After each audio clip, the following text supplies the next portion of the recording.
Hari Minggu kan? Wisata penyelaman dan snorkeling gitu ya. Ini saya ajak cek keliling-keliling Lombok sekarang.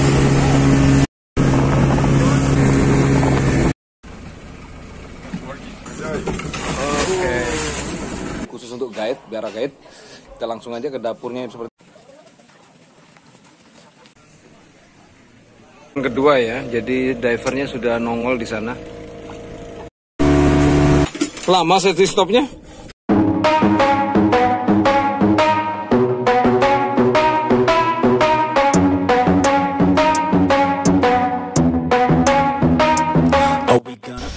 Dear Vloggy, Assalamualaikum warahmatullahi wabarakatuh. Salam sejahtera bagi kita semua. Dan kembali lagi ke kelas luar galaksi.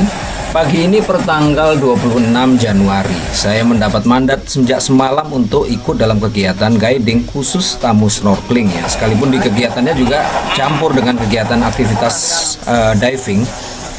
Nah, tentu saja jika kalian yang penasaran kehidupan guiding itu seperti apa, dari mulai persiapan menuju ke lokasi, peralatan apa saja yang dipersiapkan, lalu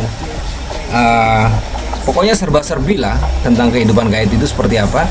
Tonton, silakan tonton dan semoga mendapat manfaat dari trip kali ini. Demikian.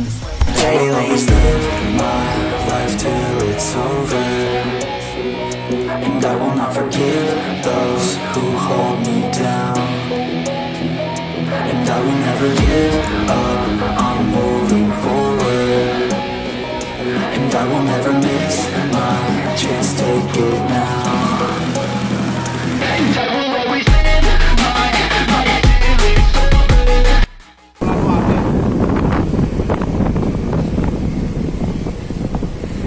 Apa nih Komal ya? Ini jadi palat tamu. Oke.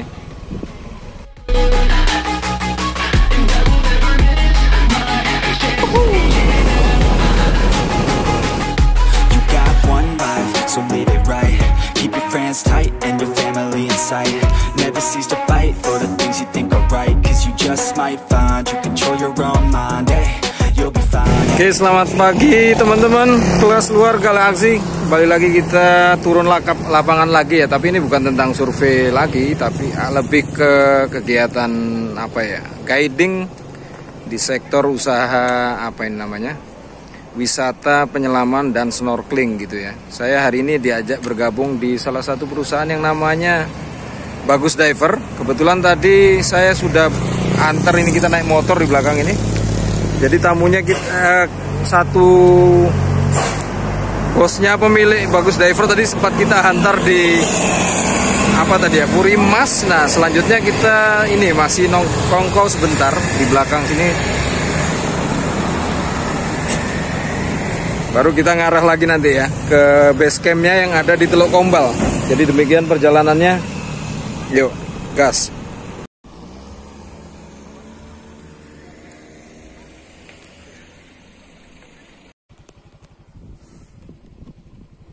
Yuk, jalan lagi. Istirahat ini baru di Bukit Pantai Malaka. Masih sekitar berapa ya? 5 km lah dari sini.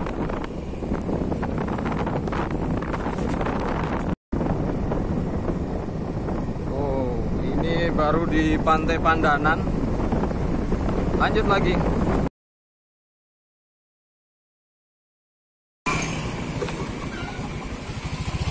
Oke, sampai Teluk Kodi.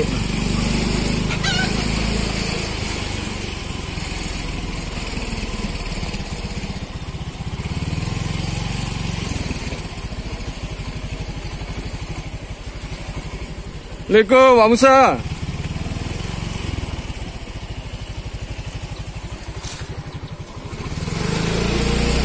Oke. Sampai kita. Ini dia Bagus Diver.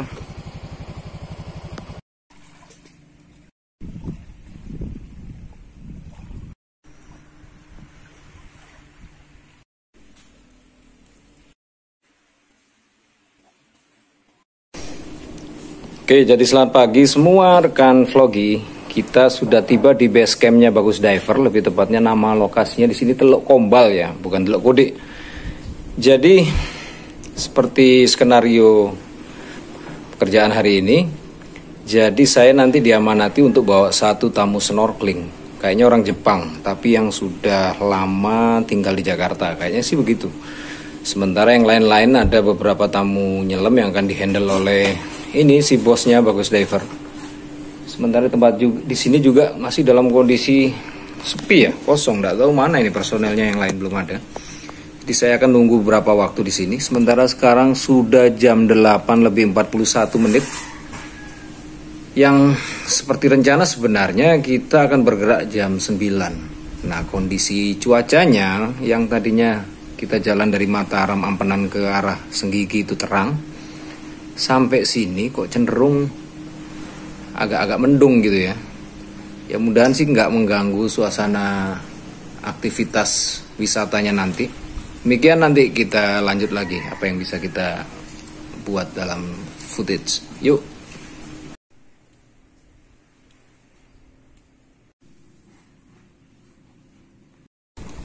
Sudah pulang kemana? Ini Menggala. Oh, Menggala. Oh, ini ikannya. Apa aja deh? Menggala.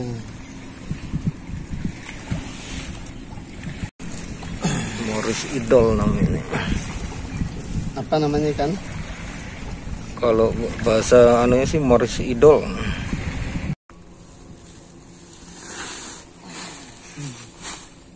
Tuh ya, gangnya nanti mobil masuk dari arah jalan besar sana ke sini.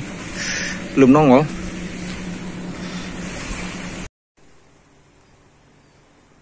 Nah, untuk bisa dilihat di sana itu ada jetty, bagian dari Villa Ombak yang sebelumnya juga kita pernah kerjakan perizinan ruang lautnya.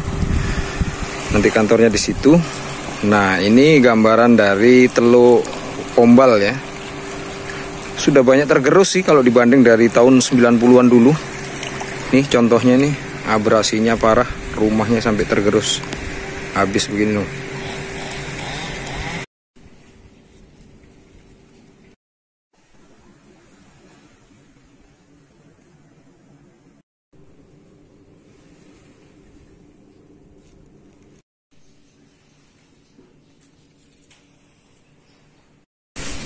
Oke, mumpung tamu belum datang, kita ganti-ganti celana dulu ya.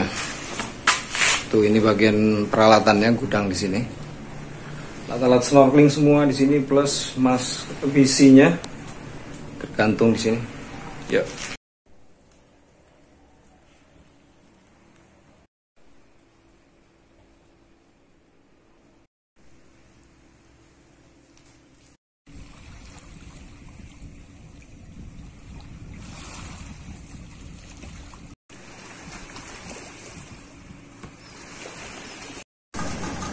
Nah, kayaknya ini bakalan boot yang akan kita pakai karena dari tadi sih kita lihat di sini bootnya Bagus Diver nggak ada. Apa karena sudah masa pemeliharaan ya?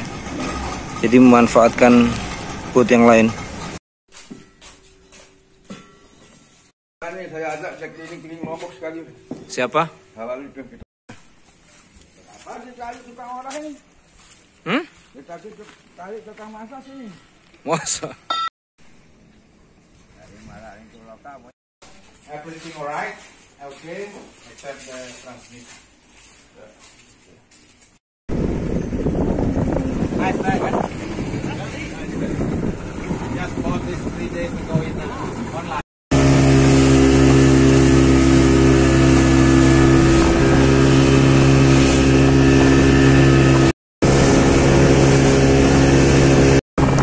Jadi kita sudah meninggalkan Teluk Kombal. Nah, tujuan sekarang kita akan melakukan kegiatan penyelaman sekaligus snorkeling di Gili Meno ya. Jadi ini gili air yang paling kanan, Meno tengah. Nah, yang agak kejauhan sana bukit sebelah sana itu Gili Trawangan.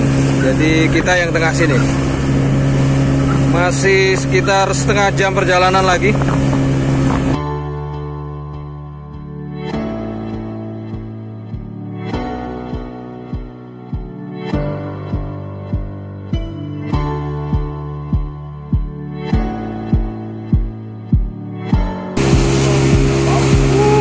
masih mendung.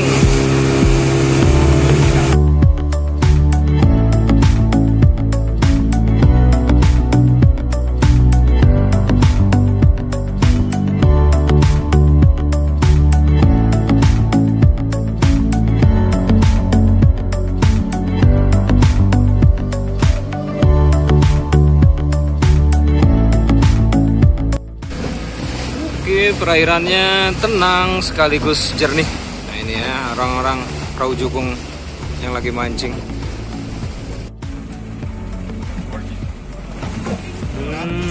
Jaring.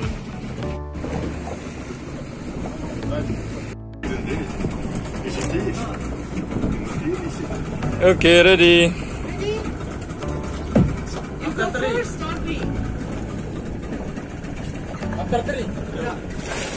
Oke, keep. Suruh sama-sama.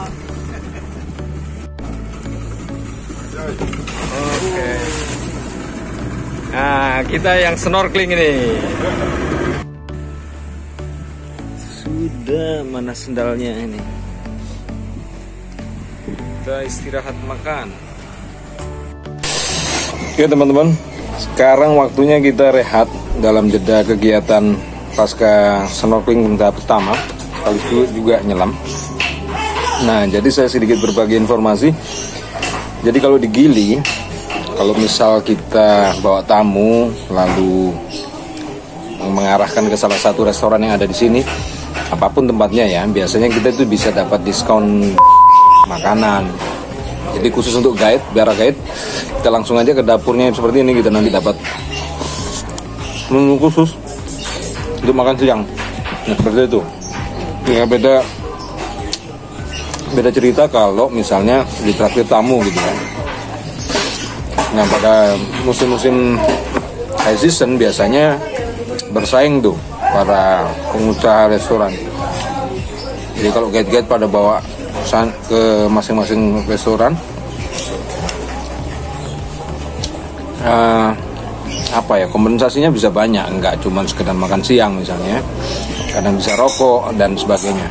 Tergantung situasi, karena high season biasanya tingkat hunian pada naik, harga-harga pada naik juga, berefek pada harga makanan.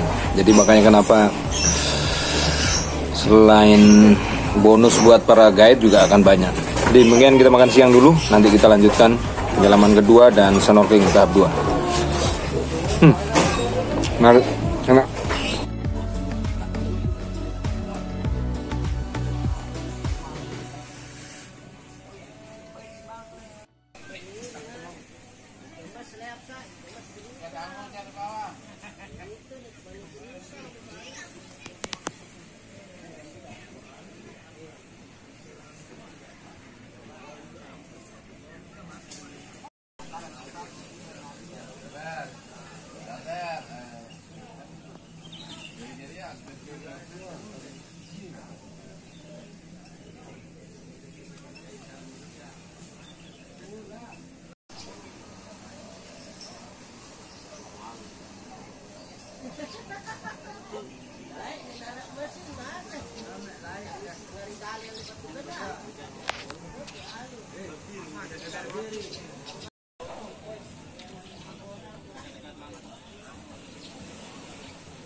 Tidak ada dolphin. Ya? Dolphin. Apa itu? Dolphin. Dolphin lebih banyak di belakang sana. Ini Gili Trawangan ya, di belakang sana.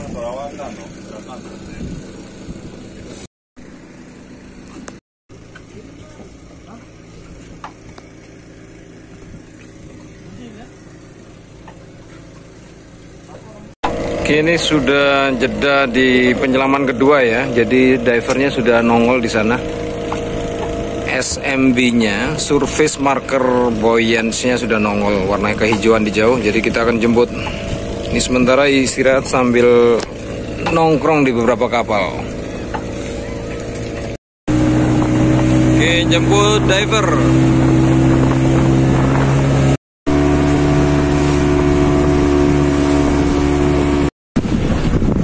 Oke, sudah deket ya ini yang nongol-nongol hijau ini ya, yang disebut SMB atau Surface Marker Buoyance. Nah, penyelamnya sendiri belum pada nongol karena mereka biasanya melakukan safety stop di kedalaman 3 meter pada penyelaman akhir. Jadi nggak bisa langsung nongol, itu pun karena berdasarkan panduan dari dive computer secara kalkulasi logaritma.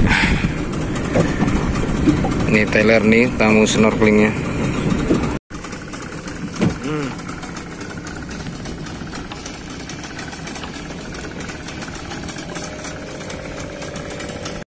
Akhirnya lama-lamaan di anu aja, apa namanya, di tempat ini, di karang, apa, patung-patung itu.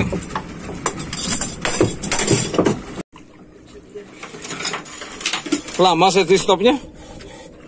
Lama safety stop.